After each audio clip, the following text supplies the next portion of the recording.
Hello friends, मेरा नाम नंदिनी है। मेरे चैनल में आप सभी का बहुत बहुत स्वागत है। आज हम एक बहुत ही कॉमन सी समस्या के बारे में बात करने वाले हैं, जो है तो बहुत ही छोटी सी, लेकिन ये बहुत ही बड़ी परेशानी खड़ी कर देती है। आज हम बात करने वाले हैं पसीने की बदबू को लेकर।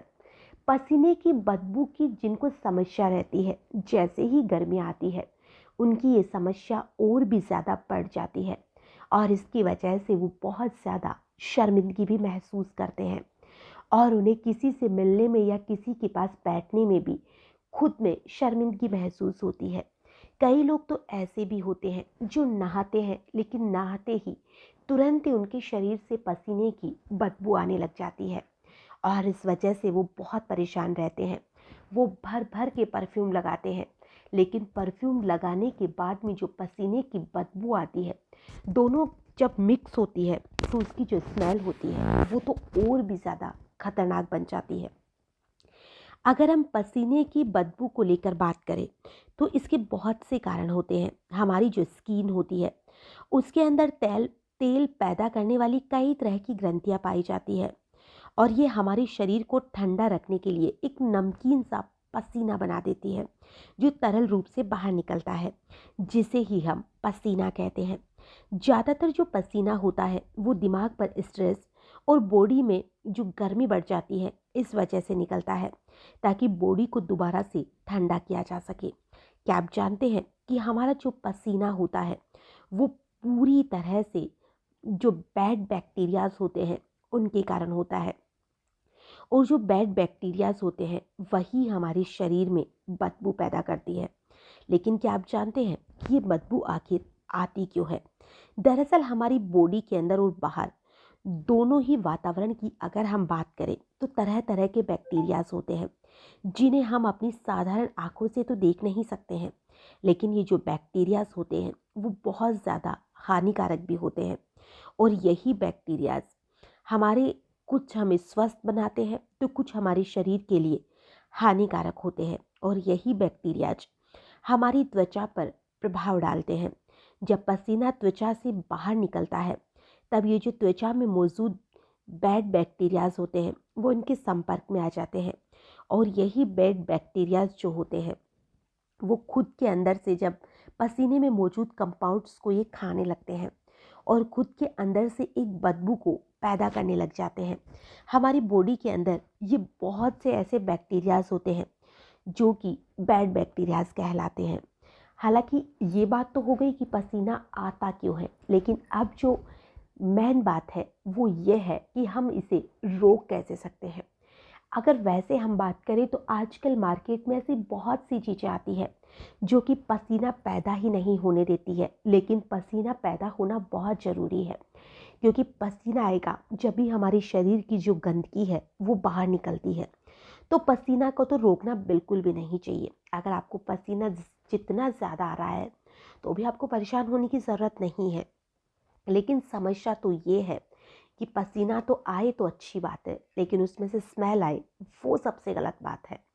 तो इसके लिए मार्केट में बहुत सी चीज़ें उपलब्ध है, लेकिन वो चीज़ें जो होती हैं वो बहुत सारी केमिकल्स की होती है, और उन चीज़ों से हम तब तक ही उनका यूज ले सकते हैं या फ़ायदा उठा सकते हैं जबकि हम उनको यूज़ करते रहेंगे, और उन चीज़ों में फालतू में पैसा भी बहुत ज़्यादा वेस्ट होता है और साथ ही केमिकल भी हमारी स्किन पर लग जाता है। तो आज मैं आपको ऐसी घरेलू चीज़ें बताने वाली हूँ जिससे कि अगर आप यूज़ करेंगे तो आपके लिए कोई साइड इफ़ेक्ट नहीं होगा, साथ ही आपका पैसा भी बहुत कम या ना के बराबर खर्च होगा। और अगर आप इसे यूज़ करते रहेंगे तो धीरे धीरे आपकी बॉडी से जो स्मेल आती है वो पूरी तरह से बंद हो जाएगी। तो आपको करना क्या है? सबसे पहला जो उपाय है वो करना है आपको आपको नींबू लेना है और नींबू में थोड़ा सा गुलाब जल मिला लेना है, और इसे जब भी आप नहाने जाएं उसके 1 घंटे से पहले आप जहाँ पर भी आपको ज़्यादा स्मेल आती है, अधिकतर लोगों की जो स्मेल है वो अंडरआर्म से आती है, या कहे कि पैरों से भी, या जब हम शूज़ वगैरह पहनते हैं तो पैरों से भी स्मेल आती है। तो जहाँ भी आपको लगता है कि इस शरीर के हिस्से से हमें ज़्यादा स्मेल आ रही है तो वहीं पर आपको नींबू और जो गुलाब जल है उसे हल्के हल्के हाथों से दोनों को मिक्स करके मालिश करनी है।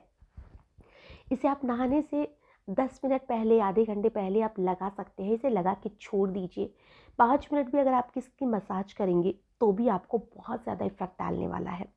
अगर आपको नहाने से पहले नहीं करना है तो आप एक बोतल के अंदर भी गुलाब जल को और नींबू दोनों को मिलाकर एक स्प्रे वाली जो बोतल आती है, या बिना स्प्रे की बोतल में भी आप इसे डाल सकते हैं। और नहाने के बाद में भी आप इसे अंडर आर्म्स या जहाँ पर भी आपको स्मेल फील होती है, आप वहाँ पर इसे लगा सकते हैं। इसे आप देखेंगे कि आपकी जो बॉडी से स्मेल आना है वो धीरे धीरे कम हो जाएगा। और जिस दिन आप इसे यूज़ करेंगे उस दिन तो पूरे दिन आपको स्मेल महसूस नहीं होगी। आपको कोई भी परफ्यूम, डियो वगैरह लगाने की ज़रूरत ही नहीं पड़ेगी। दूसरा इसका उपाय, अगर आप ये नहीं करना चाहते हैं तो दूसरा जो इसका इलाज है वो है बेकिंग सोडा।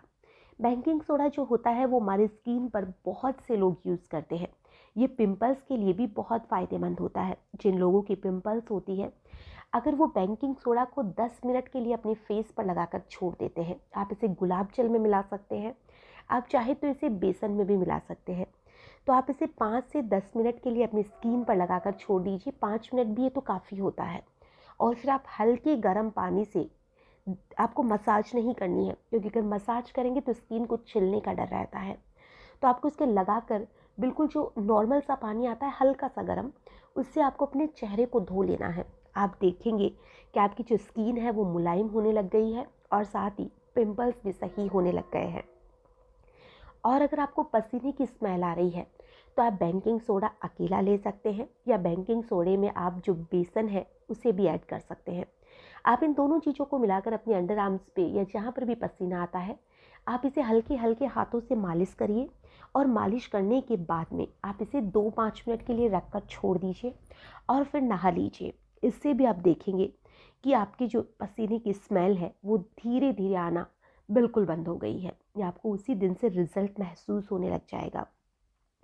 तीसरा और सबसे आसान तरीका, जो चीज़ आपके घर में अधिकतर क्या रोज ही मिल जाती है, वो है दही। दही जो होता है, अगर आप इसे नहाने से पहले यूज़ करेंगे तो आप देखेंगे कि आपके पसीने की जो स्मेल है वो आना पूरी तरह से बंद हो चुकी है। आपको दही लेना है और दही में आपको थोड़ा सा नींबू मिलाना है और इसे आपको नहाने से पहले 5 से 10 मिनट पहले लगाकर छोड़ देना है। इससे आप देखेंगे कि आपका रंग भी निखर रहा है, जो स्किन काली पड़ चुकी थी वो भी अब साफ़ हो रही है, और साथ ही आपके स्किन के लिए भी बेहद फ़ायदेमंद है। और साथ ही जो पसीने की स्मेल होती है, इसे भी ये पूरी तरह से ख़त्म कर देगा। तो ये उपाय है जो बहुत छोटे छोटे हैं। इन तीनों में से आपको जो भी सही लगता है आप उसे यूज़ कर सकते हैं और इसका फ़ायदा उठा सकते हैं। फिर आपको किसी भी स्प्रे वगैरह को लगाने की ज़रूरत ही नहीं पड़ेगी, और आप लोगों के सामने जाएंगे तो आपको शर्मिंदगी महसूस बिल्कुल भी नहीं होगी। तो आप इसे यूज़ करिए। आपको इसका रिज़ल्ट कैसा मिलता है आप मुझे कमेंट में ज़रूर बताइएगा।